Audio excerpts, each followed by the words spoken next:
Hi, this is Jeremy Rosen here with the final video of the Williams-Wozniacki series. In the previous video, I found that Wozniacki would have been better off hitting fewer down-the-line backhands. But in that video, I only analyzed rally shots, even though over 40% of the shots in this match were either serves or returns. Not only that, but the most glaring difference between Williams and Wozniacki was their serves. Williams has arguably the best serve of all time in women's tennis. Her serve was faster and better placed than Wozniacki's, and she hit 7 aces to Wozniacki's 3. To make matters worse for Wozniacki, Williams' second serve was about as effective as Wozniacki's first serve. So there are two things Wozniacki could have done. Either serve better and get her serve statistics closer to Williams's, or return better and take away Williams's biggest weapon. Unfortunately, even though Wozniacki won only about half her service points, nothing in particular she was doing stuck out as a glaring weakness. When she went for big flat serves, she missed too many. But when she spun the ball in, Williams punished it.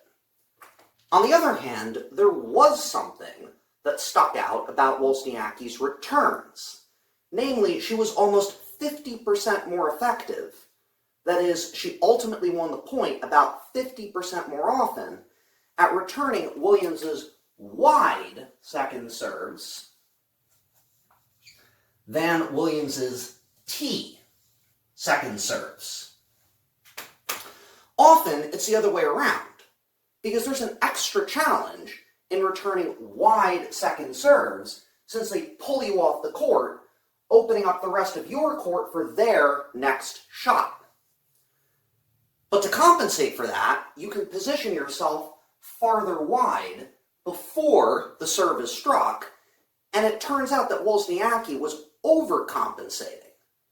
And Williams is taking advantage of that by hitting most of her second serves down the tee. So Wozniacki should have adjusted her positioning closer to the tee. The final tactics that I checked out were how far back Wozniacki stood on returns, and where she placed them.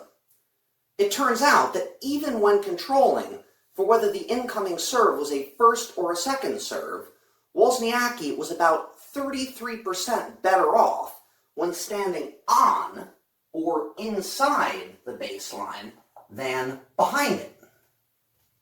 In addition, she was about 25% better off when returning down the middle than away from the middle. Employing both of these tactics ensures Wozniacki gets a higher percentage of returns in the court by hitting down the middle, without giving Williams time to tee off on the rally shot after the serve, which is what standing on or inside the baseline when you hit your return accomplishes. If you stand too far back, your return takes longer to get to your opponent, which means they have more time to do what they want with it. So ultimately, by 1, hitting fewer backhands down the line, 2, positioning herself closer to the tee on second serve returns, 3, standing closer to the baseline on first and second serve returns, and 4, aiming first and second serve returns down the middle, Wozniacki may have been able to win more points. And maybe that would have even turned the match around. But there's something else as well. There are additional tactics, such as approaching the net, that I couldn't test for because Wozniacki almost never tried them. And against a superior opponent, where it's really important to find a weakness, that's not good. Because just like I can only learn from data if I have data, players can only learn what their opponent's weaknesses are if they probe for them. That way, they can figure out what works and what doesn't.